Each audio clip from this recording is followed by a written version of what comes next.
What's going on, everybody? Welcome back to GmiasWorld, and this is something that I wanted to do for a very, very long time, but you already know, my bank account wasn't set up like that for a while, so pretty much what's been going on is I've been watching Alan Page's price slowly decline and just been sitting in the wings like, yes sir, and just chilling. So pretty much what I'm going to do is I'm going to spend all my last ends, Brad. I don't really care. Like, what's going on in here? All right, 101, I'm taking it. Like, you know what I'm saying? I don't think you're going to get cheaper than that. Bam.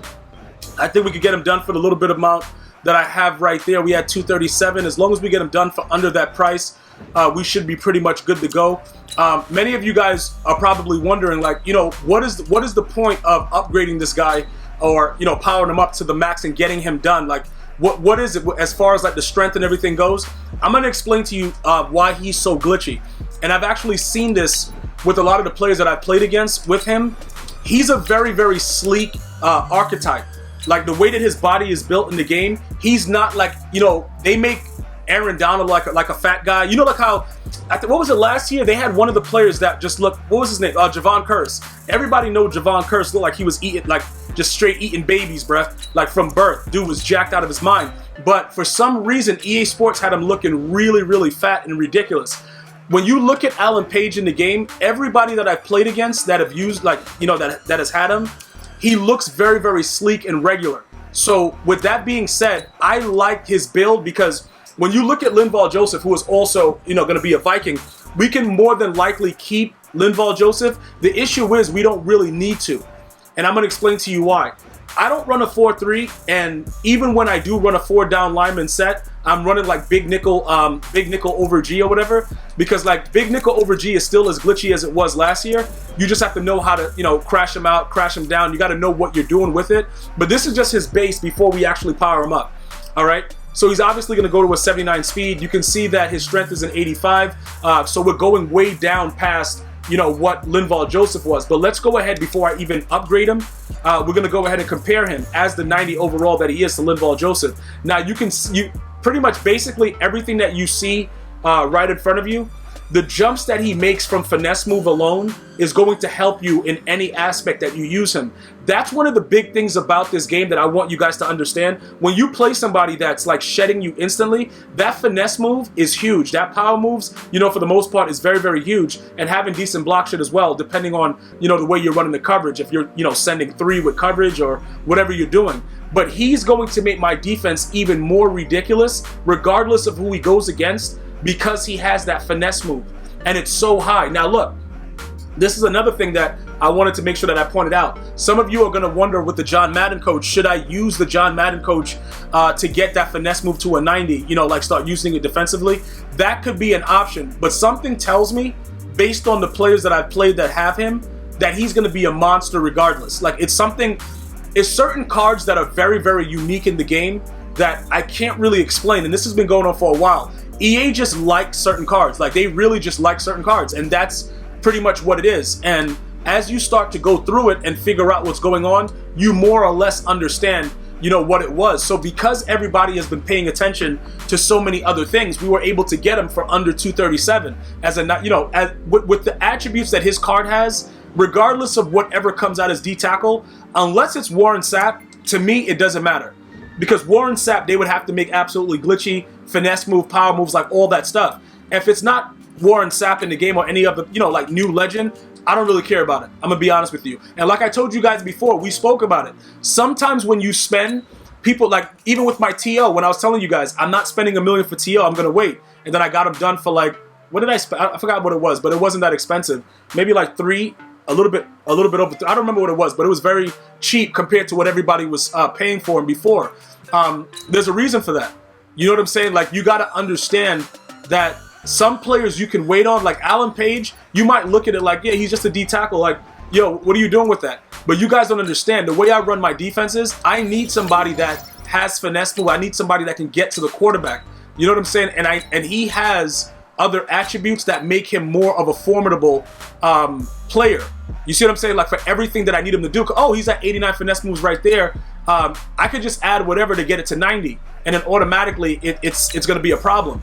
You see what I'm saying? Because that is going to overtake whatever everybody else is doing, especially when I leave him in coverage. not leaving them in coverage, but like leaving them in a spy. You know, you play a psycho that's running around with, like myself, with Michael Vick sometimes, or, you know, Steve Young, Andrew Luck, anybody with escape artists, Lamar Jackson. These guys in spies, the better the speed, you know what I'm saying? Like, that he has a lot of stuff with that finesse move. So whether you send him or you don't send him or whatever you're doing with him, it's going to keep your opponent on their toes. Because once they try, if they engage in a lot of run blocking, you'll notice also that many of the players that I played, right, and I know you guys can attest to this, when you see Alan Page out there, you know that he's getting off the block. And we haven't really been able to understand exactly why that's a thing. Like, why are they allowing this guy to just come right into the backfield like, you know, it's nobody's business? Well, it's very, very simple to understand. Certain players, like I told you before, they're going to be built a certain way, which is why I keep telling you guys, you got to be very, very aware of certain things that go on in the game and what really matters. Like, when you look at, just look at everything that he's doing. Again, just see that when he's lacking the strength, right, he makes up for it with everything else. So like when you tap the X button or the A button and you're trying to get off a block, he more than likely will be easier to get off the block than Linval Joseph. You know what I'm saying? So it's a lot of different additions to what he's going to be able to provide to the squad. And then automatically we jump to a 90 overall as well. Now, for me, in case I did need to use Linval Joseph, we're gonna put him in. You know, obviously we'll just keep him because I don't really think it makes sense to like sell his card off. I know his 86 heavyweight might go for some stuff. If we really need to, you know, we could probably do that. But what happens now is when you play goal line defense, right? He's gonna always be in there, and Alan Page will be in there as well. And then it'll keep everything the way it's supposed to be as far as not having to sub that many players out to kind of stop somebody from just running straight through. Because a lot of you guys don't realize, if you don't have the right players, I gotta remove this guy. Why is he in there? Remove this guy from what? What is that guy doing in there? If you don't have the right players at the right position, you may notice that a lot of your players, when people come out of like goal line, or if they're running the West Coast offense, like far or near and that stupid stuff that you think it's automatic, you know, a yard or inches or whatever, it's not automatic if you have the right personnel in for goal line or anywhere that you can stack and, like, you know, pinch your line very, very close. There's nothing that people can actually do when you have the right defenders there, like Aaron Donald, Alan Page, Linval Joseph, and DeMarcus Lawrence on that line for goal line. I like my chances a lot more than I did prior with the other bum that was there as the second string D tackle. So this upgrade is very, very huge. Now, when a lot of you guys are still dealing with gnats in your lineup, you're trying to figure out like, all right, where are we going with this? What are we trying to do? What is the best thing to do with some of the gnats that, you know, you're obviously getting rid of? Well, we could take a look at it now. You might say, you know what? Maybe we should use these guys. Like, why don't we go and put it into a set and try to get something out of it? And that's also a very, very good point. Right now, what we could do before, like I said, he's a gnat, so I'd like to get auctionable cards for him. Before we go forward with, you know, seeing if we're going to actually sell him for training, what I always encourage everyone to do is go over to the exchange set and take a look at the, you know, the sets that are available and what you could do with it. Now, he's an 82, so you can pretty much, you trade in 3 elite players, 80 to 82, to get a random 83 to 84. So it depends on the kind of players that you have and what you feel your luck is. Now, for me, I'd rather use him in this set and get something else out of it. Now, this is everything that I have right now. Dalvin Cook and Marlon Humphrey, I wouldn't miss them. So these two 80s plus Kawan Short, for me, it makes sense for me to do it with this specific set. Because these two 80 overalls, like Dalvin Cook, I saw him last time. A lot of people have him powered up, but his price wasn't really that crazy. Marlon Humphrey, I'm not really worried about. But Xavier Rhodes, we could actually sell and get something decent. So these are the things that you do with your nats. You know what I'm saying? Don't sell the nat for half the training, because that's what you get because they're nats. They're not auctionable or tradable, so you get half the training. Don't get used to just quick selling them. Look to see with the sets what you can get out of it and figure out if that makes sense. Because you might look at this and say, yeah, Gmias at 83 to 84, like what's the point? The point is if we get a card that's glitchy out of it, we can still make like 25K.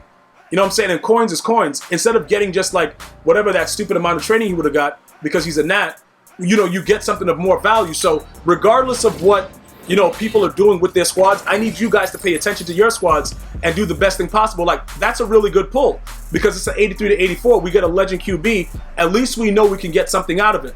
You see what I'm saying? So now we go from, at this point, we are absolutely dead broke. We get that card, we go sell them, we get something for it. Now, the next thing that you guys will probably be asked, like, yo, bro, you getting that? Why don't you, save them up for, like, this set right here? The reason is, it's a lot of cards to get an 86 plus overall. You know what I'm saying? Like, it's just way too much cards. And unless you're buying bundles on a regular basis, it's certain sets that I would just tell you, like, look, from my experience of doing those same exact sets and having those same exact issues, it doesn't make sense to pursue, like, doing those large, anything that's usually like over 5, like EA's just be wilding, like, I'm not doing that. Because you got to look at the numbers, and when you do the math simply, yeah, some of you guys are going to pull, like, a crazy card. You know what I'm saying? Like, I got it.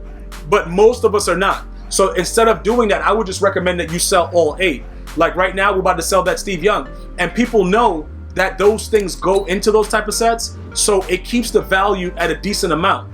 And those are the things that you need to do as you upgrade, because you can see we have absolutely no coins now, so we're going to have to grind it out. Plus, I got that power pass. I got to see what's available and what we could do. So that's 29. I thought it would be like 25. So we 29K is not bad to get for something that was Nat and 2 other cards that, we could have probably got like 9 and a little bit, but one of them was Nat, so it kind of makes up for it, and we just leave it, we leave it as is. But always make sure you check those different things inside as far as the exchange set goes. Now, when we look at the 87 to 88 overall power pass, because that's something that you guys have been asking about as well. Remember, I got additional ones, and then some of them, I don't know, did I use? I got to make sure that, I don't remember. I don't know. I think I took it out of, what's his name? Von Miller already. So that's an additional one. Plus, as I do my daily objectives, they're going to give me another one. The thing that I would urge you guys to understand is that some of the players that you have, right?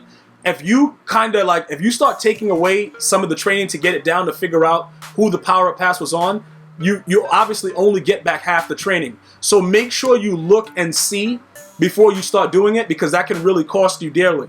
And I don't want that happening to any of you guys, so be careful with that. Now, that is a very, very decent, obviously, power pass. I believe that Aaron Donald is an 88, right? So Aaron Donald might be somebody that we would eventually use it on when it comes down to it, so we get our coins up. I think he's possibly the only, because he's an 88. I think the other guys are 89s. So I think Aaron Donald is an 88, and we could probably play around with that for a little bit and see what's going on with it. I do believe that I took it out. I used my other one on Von Miller. So let's check Aaron Donald right now, just to kind of make sure that we know what's going on.